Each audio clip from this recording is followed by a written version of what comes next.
Latest updates ఎప్పటికప్పుడు పొందడానికి Big TV WhatsApp channel follow అవ్వండి. లింక్ డిస్క్రిప్షన్ లో ఉంది. ఉమ్మడి గుంటూరు జిల్లాకు సంబంధించి ప్రముఖ సాహితీ రచయిత అయినటువంటి పెనుగొండ లక్ష్మీనారాయణకి కేంద్ర సాహిత్య అవార్డు అకాడమీ అవార్డు రావడం జరిగింది. దానిపైన ఆయన ఏమంటున్నారని తెలుసుకునేటటువంటి ప్రయత్నం చేద్దాం. ఏం సార్, కేంద్ర స్థాయిలో ఉన్నటువంటి అవార్డు మన తెలుగు రాష్ట్రాలకు సంబంధించినటువంటి నేపథ్యంలో జాషువా గారి తర్వాత మీకే లభించింది అంటున్నారు. ఎలా చూడొచ్చు దీన్ని? నమస్కారం అండి. కేంద్ర సాహిత్య అకాడమీ అవార్డు రావటం పట్ల నాకు చాలా సంతోషంగా ఉంది.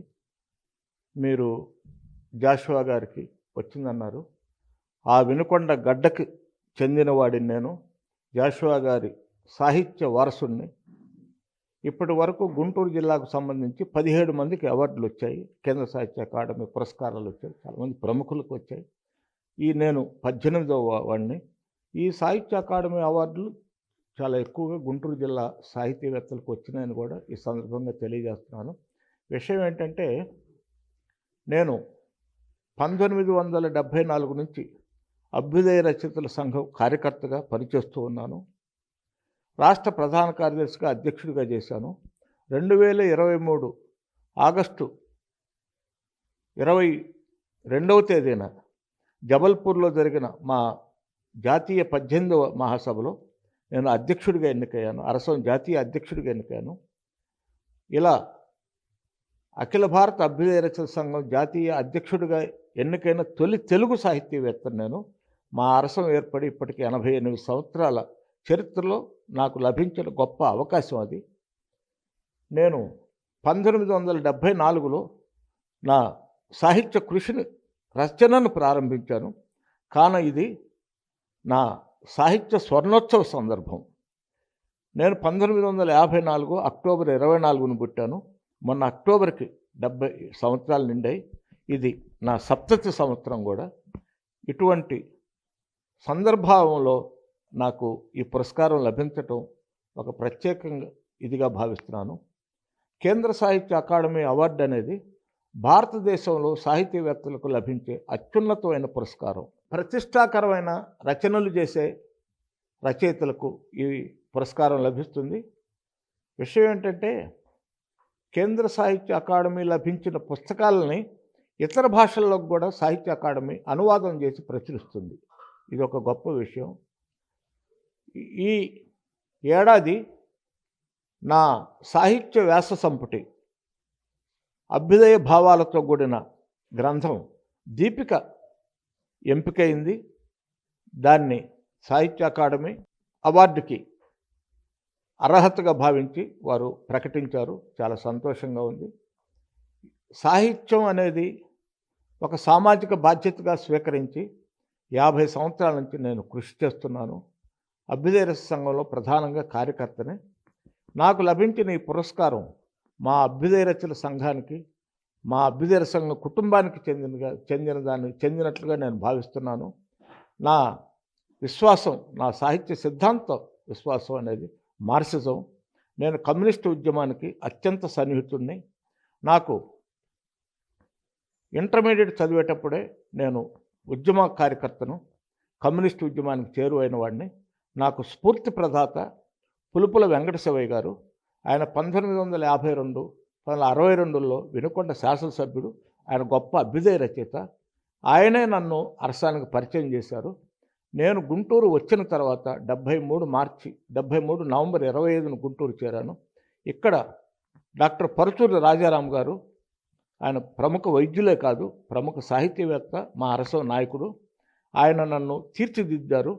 ఈ ఊరిలోనే ఉండే మరొక గొప్ప అభ్యుదయ రచయిత, అనువాదకర్త కొండేపూడి శ్రీనివాసరావు గారు నన్ను చాలా ప్రేమతో, వాత్సల్యంతో చూశారు. ఈ ముగ్గురు, పులుపుల వెంకట శివయ్య గారు, డాక్టర్ పరుచూరి రాజారాం గారు, కొండేపూడి శ్రీనివాసరావు గారు నాకు మేలు చేసిన మంచి మనుషులు వారు.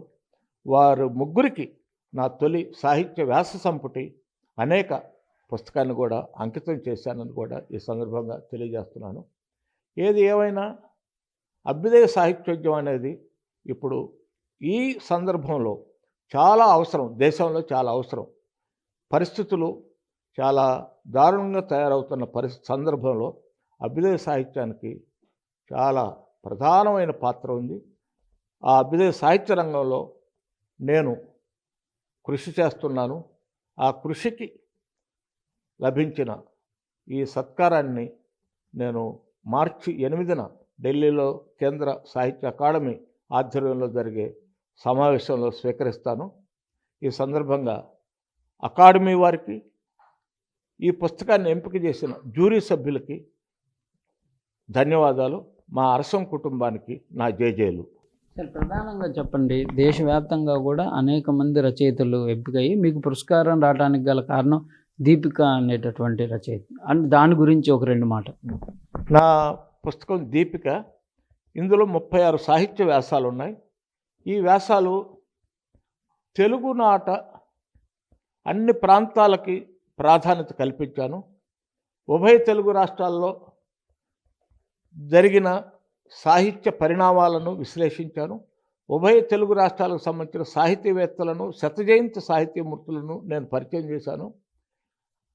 తెలంగాణ సాయుధ పోరాటం, ఆంధ్ర సాహితీవేత్తల సంఘీభావం అని ఒక సుదీర్ఘ వ్యాసం రాశాను. 1946 నుంచి 51 దాకా తెలంగాణ రైతాంగ విప్లవ పోరాటం జరిగింది. దానికి ఈ ప్రాంతం వాళ్ళు ఎటువంటి సహకారం అందించారు, నైతిక సహకారం, సాహిత్య సహకారం, దాని గురించి రాశాను. అట్లాగే ఉత్తరాంధ్ర సాహితీవేత్తలు గురిజాడ గారిని గురించి రాశాను. మన మహాకవి జాషువా గారిని గురించి నా వ్యాసం ఉంది.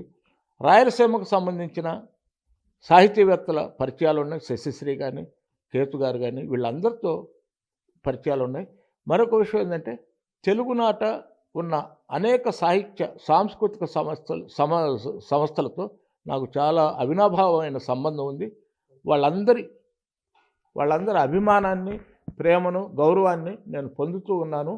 ఒక విషయం ఏంటంటే, ఇప్పుడు ఉన్న పరిస్థితుల్లో కల్చరల్ రెనైజాన్స్ అంటే సాంస్కృతిక పునర్వికాస ఉద్యమం అనేది చాలా అవసరం అని చెప్పి నేను వ్యక్తిగతంగా భావిస్తున్నాను.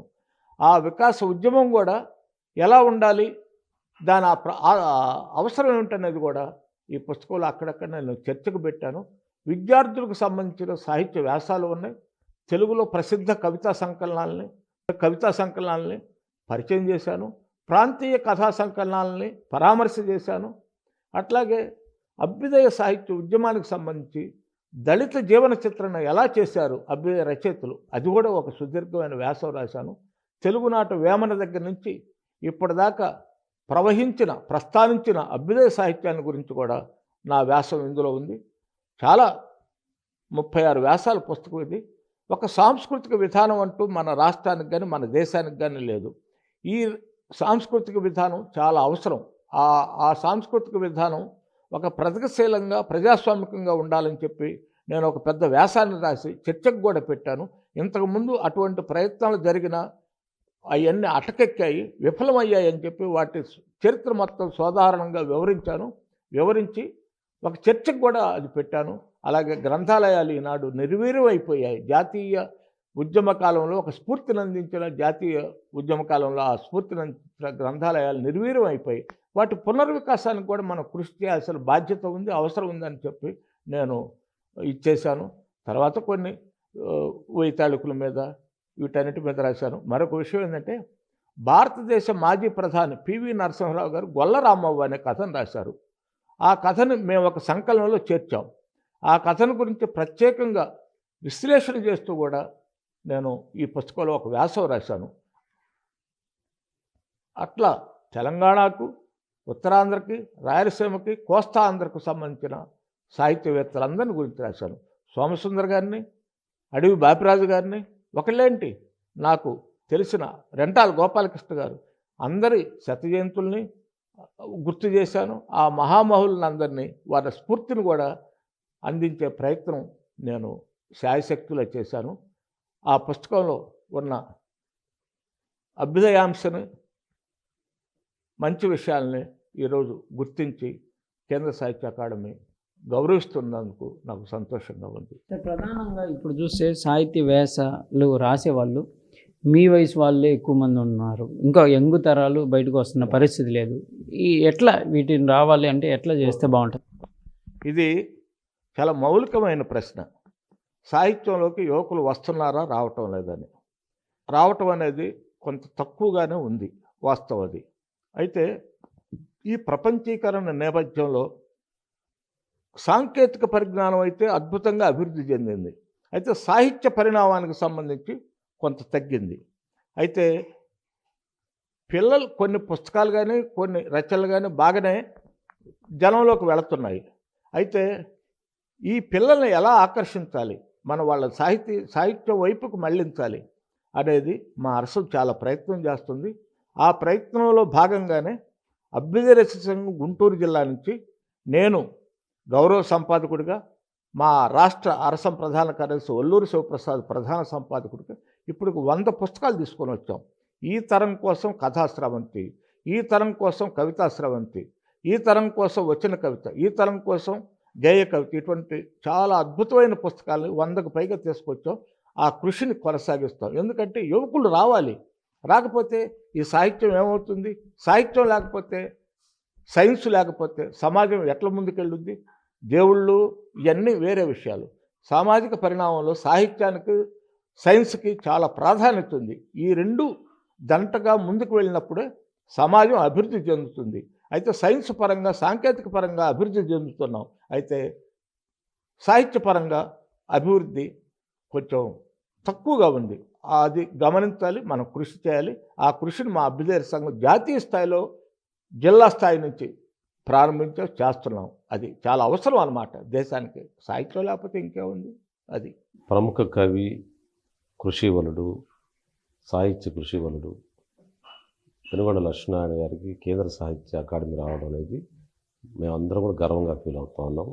సాహిత్య అభిమానులంతా కూడా గుంటూరు జిల్లా వాసి, అదీను పెనుకొండ వాసి జాషువా గారు, పులుపుల వెంకట శివయ్య గారు సంచరించిన ప్రాంతం, గొప్ప ప్రాంతం, పల్నాడు ప్రాంతం నుంచి మేమందరం గర్వించే వ్యక్తి లక్ష్మీనారాయణ గారికి కేంద్ర సాహిత్య అకాడమీ రావడం నిజంగా గర్వకారణంగా ఉంది.